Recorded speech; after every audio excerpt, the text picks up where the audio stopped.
When a situation where you find that a person look like the same, not necessarily tribal or regional. but I have said that.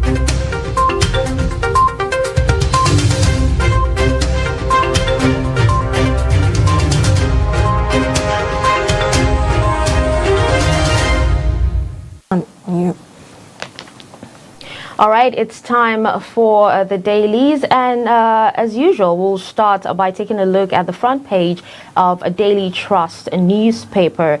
We have on page 12 here, Bama Banki Cameroon Road reopened after 9 years. You can find that particular story on page 12. And then if you move on to page 32, you find a story that says Anambra poll, U.S. threatens election riggers, troublemakers with visa ban. We also have down the page here, on page 10, Ikoyi building collapse. Death toll rises to 22, and we see that the death toll keeps rising every day. It's really a sad one, and a lot of families keep complaining of missing relatives as well. All right, on page 18, we also have DMO to issue 250 billion naira sukuk for road projects. And on page 29, robbers invade Kwara community, rape minors. This is really a sad one. Terrible. All right, on page 4, we have planned demolition of Islamic city sparks controversy in Lagos. And the major headline on the front page is NNPC spends 864 billion naira on petrol subsidy in 8 months. And we have a writer here that says remits 496 billion naira, skips April, and also fix refineries to get it right, says expert. And I think an extensive research was actually done on this one. All right. This is a beautiful data journalism there. Yeah, I think that's the way to go these days. All right, let's take a look at some of the stories on the Punch newspaper this morning. The Punch is leading with Ikoyi building. Death toll rises as Lagos probe collapse. Owner, pastor missing. And a writer saying building project sponsors whereabouts unknown. Sanwo-Olu names survivors. And you'd also see 15-story building plan approved, not 21 stated by Deputy Governor. Document shows. Okay, this is another side to the story we're seeing. And then you would also see MBA petitions commissions panel over Malami magistrates' roles in Odili's home raid. You'd also find on page 39 of the Punch newspaper, council battle over final forfeiture of $899.600 found in Abuja apartment. You'd also find army roadblocks return terrorist kidnappers lay siege to FCT. You still find on the Punch newspaper this morning, PENCOM begins clamp down on defaulting employers, appoints recovery agents. You'd also see Uni Abuja invaders demand 300 million for abducted profs' family members. That's quite sad indeed. You can remember yesterday we were having a conversation and Arivia was saying, do professors actually have money or why are they actually picking them up like that? You'll find the details of that story on the Punch newspaper. You'd also see Ekiti woman jailed 10 years for assaulting pregnant neighbor, forcing labor. Oh, wow. Some say, well, that's quite sad. A woman like you and, you're doing this to her. Well, you find the details of that on the Punch newspaper. So these are some of the stories on the Punch this morning. All right, with that, we'll move on to the Nation newspaper. And on page 28, it says, North's elders on 2023, vote competent, honest leader. And then if you move on to page 8, World Bank, that's on business. World Bank asks government to curb inflation and improve exchange rates. On page 7, you'd find a gas leakage scare in Lagos. Page 6, you find JAMB remits 3.51 billion naira as operating surplus, and also 162 back from Libya. All right, the next story here is federal government needs 7 trillion naira to fix 854 roads. And there's a rider here that says Lagos-Ibadan East-West roads for completion next year. And you would actually find that story on page 28. All right, sugar processing attracts 250 billion naira investment, and you find that story on page 4. And this one here says collapsed Lagos building, still on the collapsed Lagos building, government to punish offenders. And writers here say Sanwo-Olu names promises tough action, and also probe panel setup, and death toll now 24. That's even away from 22. Oh. Okay, so those are some of the stories you find on the Nation newspaper. Let's take a look at some of the stories making headlines on the Blueprint newspaper this morning. You'll see on page 22 of Blueprint, NLNG diverts LPG exports to domestic markets to crash prices. You'll also see equity market dips by 20 billion naira. And the Blueprint newspaper is leading with the story NEF to federal government. Declare bandits terrorist. Tackle IPOB for hitch-free Anambra poll. And the riders seeks fair trial of Nnamdi Kanu. Warns against dozier of Borno IDP camps. Another rider is saying advocates formation of political parties to counter APC, PDP. You'd also see Uni Abuja suffers fresh attack. Robbers, cultists torment lecturers, students, many flee. You'd also see gunmen raid school staff quarters, abduct vice principal. Oh, this is getting way out of hand.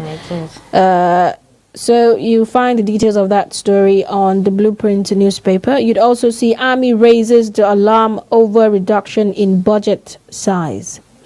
And on page 5, demolition, transporters, hoodlums attack FCT officials, injure 6. Okay, the stories are quite sad this morning. So you find details of that on the Blueprint newspaper. These are some of the stories on the Blueprint this morning. Okay, all right. Right here in the studio, we actually have a guest, as usual, to analyze, some of the stories making rounds on the newspaper. And we have Comrade Salihu Ntata right here in the studio. You're welcome to David. Very pleasant morning to Nigerians and erudite anchor females. Welcome to the show. Okay, now yes, he's actually, at least you're being gender. Yeah, I don't understand actually. He's saying females. He's actually the former bureau chief, Daily Trust, Daily News Abuja, and also a public affairs analyst. And he'll be here to dissect some of the stories with us. Let's start with the major story on Daily Trust newspaper, and it's about the subsidy. That's NNPC spending 864 billion naira on petrol subsidy in 8 months. And it says here that they remitted 496 billion naira, but also skipped April. Yes. And, experts are saying they need to fix refineries to get, petrol subsidy, the petrol right in Nigeria. What's your take on this? Well, I see this as gimmick and abracadabra because a lot of us in this country knows the kind of corruption that accompanied the subsidy regime even before the inception of the Muhammadu Buhari administration. Severally, they make statements regarding helping Nigerians that if the subsidy is removed, that the ordinary people that buy petrol like me and you suffer and other petroleum-related products like gas and all stuff. I don't see it that way because even the people at the end of affairs, they are the ones that move with the highest numbers of convoys and what have you.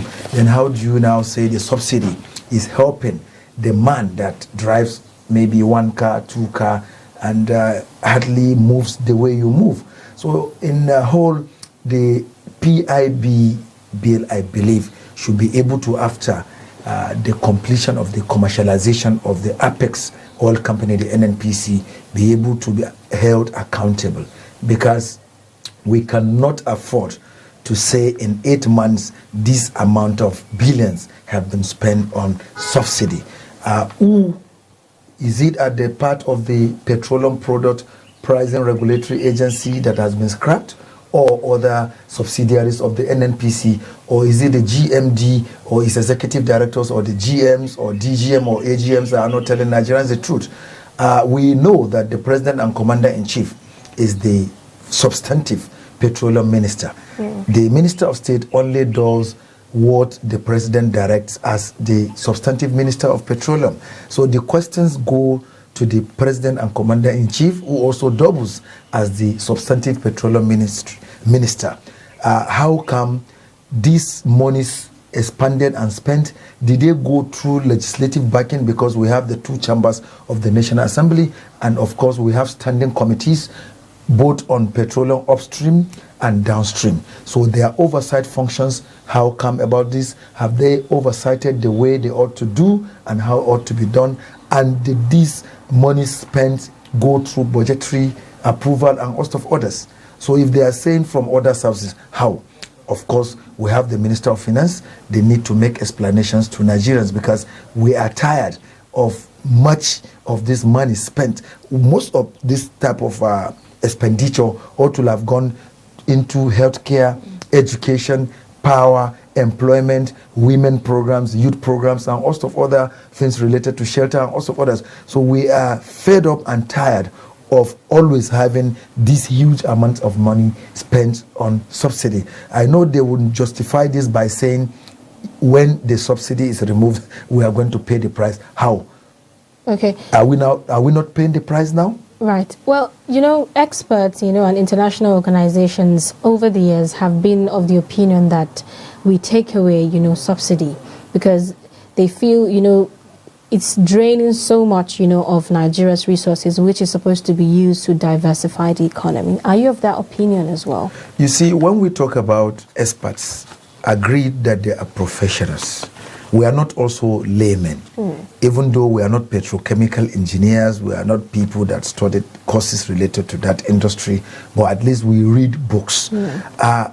Corruption has made these figures to go high, because if forensic auditors are to go into auditing these amounts they are mentioning, I am telling you, it is going to be a game like what is happening in Niger Delta Development Commission, where in during the COVID-19 era, they had to spend some billions of naira. At the time, they had to come to the lower chamber public hearing in the National Assembly. You see the collapse of the man at the M of Affairs in NDDC. So I believe if forensic auditors and other experts that are in the trade of auditing comes to audit this amount, a lot of heads are going to roll. So whether with expertise, submission, or whatever, administration exceeds any professional calling. For any administrator or for any professional that is to go into forensic analysis of this, I think they will be faulted. I think certain people somewhere, somehow have cornered certain amounts of money meant for certain things, and that is why you see this amount geared up to this. It is not every figure they give us that are truth. Right. So I now wonder what the Office of Auditor General of the Federation is doing. I now wonder what also the supervising and oversighting committees of both the House of Rep and Senate are doing, because the essence of why the Senate President or the Speaker appointed them to be chairman of these committees is to ensure that probity take place, accountability take place, and whatever is given as figures on the subsidy regime is accurate and is not, exaggerated or manipulated. So do you think fixing our refineries will actually get it right? You see, we have a regime that is even trying to give certain percentage of managing of refineries to even private people. Like, if you go to Abuja area in Lagos, Dangote already is almost at the conclusion of bringing up a private refinery. Same way with Xenon Oil, owned by Femi Otedola, as well as BUA and also other stakeholders. So at this time, I think if we must fix the refineries, we must also take the cost. What will it take if it is in the hands of private people and people participating in the industry like Dangote and most of others, compared to when the NNPC is to manage it through its subsidiaries. Don't forget the fact that of recent, the PIB bill has made some of the subsidiaries of NNPC to go, like Petroleum Equalization Fund, PPPRA, PTDF, as well as DPR and most of others. So if the refineries company, a subsidiary of the NNPC, is to stay, let us compare and contrast what the cost is going to be if is going to be privately managed or is going to be managed entirely by NNPC, because a lot of things are taking shape with the PIB bill being passed and other changes that are taking place in the petroleum industry. So let's not beat about the bush. Let's wait until the final conclusions of what the PIB bill stated in their what have you that went through the legislature. So let's not be in a rush. If at this time we have not come into conclusion, set up committees to see that the NNPC is restructured to go in accordance with the commercialization status they want to give to it. If we now come and start saying, okay, this amount is going to put the refineries in order in the interest, even during the military, when the refineries like Kaduna refineries, Warri refineries and other refineries were working, we still had scarcity of fuel. But now that some of the refineries are not working with the importation, you can go to any of the filling stations in Zahara, in Efurum, Delta, you can go to Kayama in Kwara, you can go to Ungogo in Kano and most of other suburbs and get fuel compared to when the refineries were working in the country. So let the cost determine whether they should be put in better shape. And if the way we are moving now is better for us, then let us save some cost in order to harness into other things that are essential to human living in the country. Okay, now there's this story, that is quite controversial on the Daily Trust newspaper, talking about planned demolition of Islamic city spark controversy in Lagos. And this controversy is coming up because there's a plan by the federal government to construct an interchange at Loto bus stop. Now, this Islamic organization is saying that that they are going to give, credence or give preference to the RCCG church, and that is why they are demolishing this arena. Don't you think this is going to spark some form of religious upheaval? Because they're already protesting. You mentioned federal government. When you talk about issue of the land in the country, federal government has the right to take over any land wheresoever. Right. The Land Use Act is there. There are areas where you call residual, which is only to the states. But once it comes to land-related matters, especially, the federal government has Federal Housing Authority. The federal government has a full-fledged ministry that takes over the overseeing of issues related to lands in the country.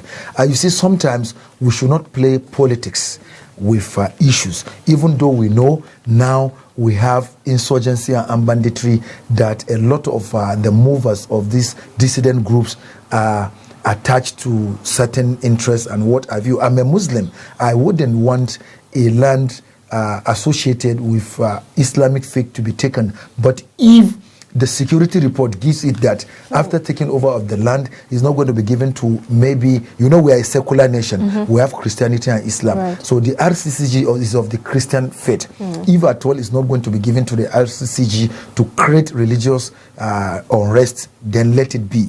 Because public interest exceeds individual interest. Right. If what is going to be used is going to be for the benefit of mankind, then let it be. But if at the other way, certain self-centered people in governance have the interest of taking it from the Islamic faith and giving it to the RCCG, which is of the Christian faith, that can bring up religious unrest, riots, and also then let neutrality be played out where the original allottee should continue use of the land. But if it is for public interest, maybe building of healthcare, school, or anything that will benefit humanity, then let it be. Federal government, as we know, world over, has the power to take over any land. Even if it is a government house in Alausa, if the federal government of Nigeria goes through the process, they have the right to take it. That is why we call them federal government, a federated governance. It's quite a sensitive, issue to talk about, actually. All right, so let's move on to page 12, still on Daily Trust, where Bama Banki Cameroon Road reopened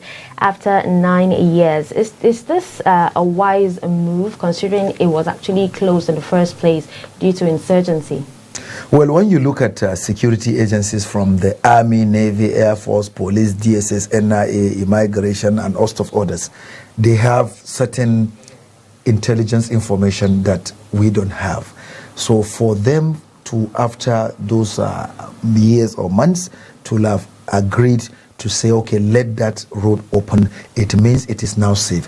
Don't forget the fact that there is a joint task force in the northeastern part of the country fighting insurgency, and they have liberated a lot of IDP to their original homes. So it is very possible that that particular inhabitant, that particular location has now been seen to be safe, because you have the Department of State Services, you have the Criminal Investigation Department of the Police, you have the National Intelligence Agency, you also have the different intelligence arms of both the Land Army, Air Force, and the Navy. So and in that state also, of course, of the states that are being pervaded by insurgency, you have a monthly Security Council meeting chaired by the governor as the chief security officer. You also have representation of the commissioner of police. You have the representation from the army, who is like commanding officer, Air Force base commandant, the naval base commandant in Baga. You also have certain representative of the DSS, that like director of DSS in that state. You have controllers of immigration, custom, and other things who constitute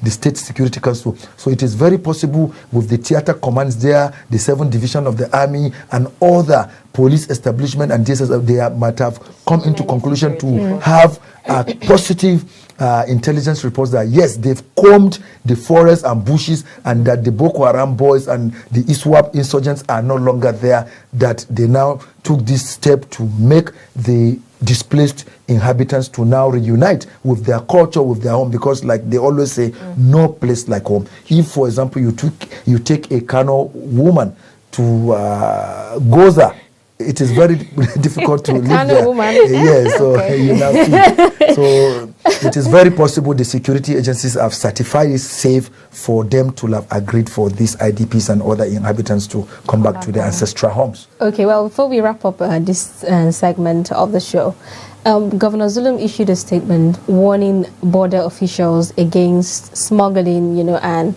extortion.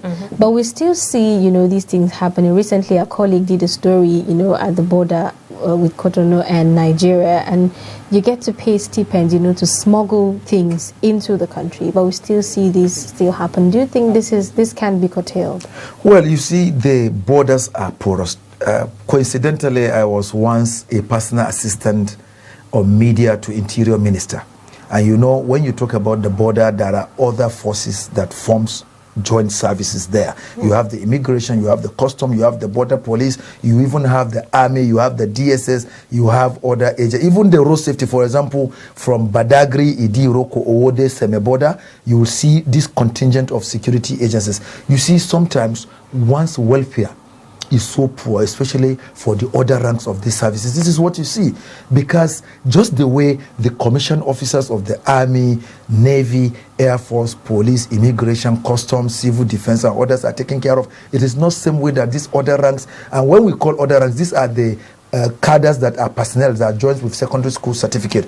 No matter what action you take, no matter what message the Minister of Defense, Minister of Interior, Controller General of Immigration, Custom, Commandant General of Civil Defense, Inspector General of Police gives to them, without you enhancing their package where they will have hazard insurance and there are other attractive packages, this can't stop. I was once in that Semeboda, where if you want to cross, there are even standby bags that are ready to convey you without you even using your ECOWAS passport or green passport to cross, where they give tickets maybe 1,000 sefa or Nigerian denomination of 500 naira, which ought not to be. So I think above all, what needed to be done is for supervision to be enhanced. There is no law that says because you are a controller of a state or commissioner of police of a state or in charge of the DSS there or the army there that you should not go and supervise the boys. Sometimes negligence at the part of the superior officers where they sit down within the city center and enjoy AC. Border areas like Kayama, Chikanda, Cotonou border, that is Kwara axis, Ouagadougou, Shaki in Oyo State, that is Burkina Faso, as well as Seme, Idi, Roko, Owode, they needed to be supervised if it's at the part of police with a rank not less than Deputy Commissioner of Police, who will be carrying out routine supervision. If it's that of the immigration, it should be Deputy Controller. Then if it is that of Custom, Deputy Controller of Custom. If it's that of Civil Defense, it should be Deputy Commandant of Corps of the Civil Defense. If it is that of DSS, it should be Deputy Director of Department of State Services, equivalent of the rank of Colonel in the Army. Then again, all the need, like the eloxes, like the logistics they need to patrol the bush parts. I will give you an example of Kayama, Chikanda, Benin Republic border.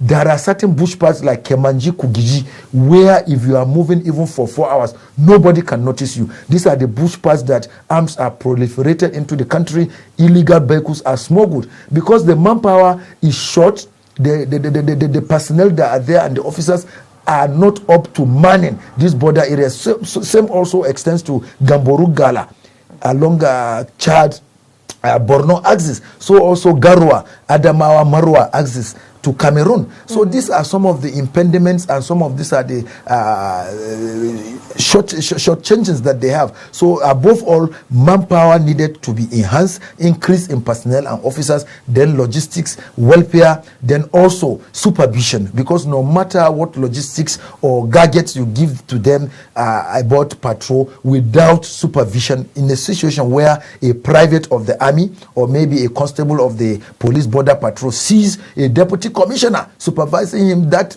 enhances the morale and motivation. But in situations like this, you see, even when they are posted to Seme, Idi, Roko, Chikanda, Gure, Kosobo, Sukayama border along Kwara, you see the deputy controller or you see the deputy commissioner of police or even the deputy director of DSS is in 1 2-star hotel enjoying wine and what have you, and that is not the job he or she is sent to do there. So without enhanced supervision, welfare packages, logistics, and also getting some modern day intelligence gathering, because there are some of the forests there that without certain gadgets there is nothing. There are poachers there are illegal sawmillers. Of recent, from the Kayama local government axis of Kwara state via Kosobosu, Chikanda, there were reports that people come in disguise of looking for timber, these sawmillers. Meanwhile, they are even importing some ISWAP and armed bandits into the abandoned wildlife forest of Wawa. Itato, there used to be a very strong national park there in Wawa Games Reserve, but they shifted to some other areas. Those places are now abandoned. The wildlife is no longer conservated. Therefore, some people go in the guise of cutting trees, sawmillers, by breathing insurgency, armed banditry, and other terrorist-related activities. These reports over time, like that of Kayama local government, there were times that even about 4 vigilantes were killed. Like His Royal Majesty the Mai Borgu, that is Emir of New Busa Borgu in Niger State. They also have border areas along Babana.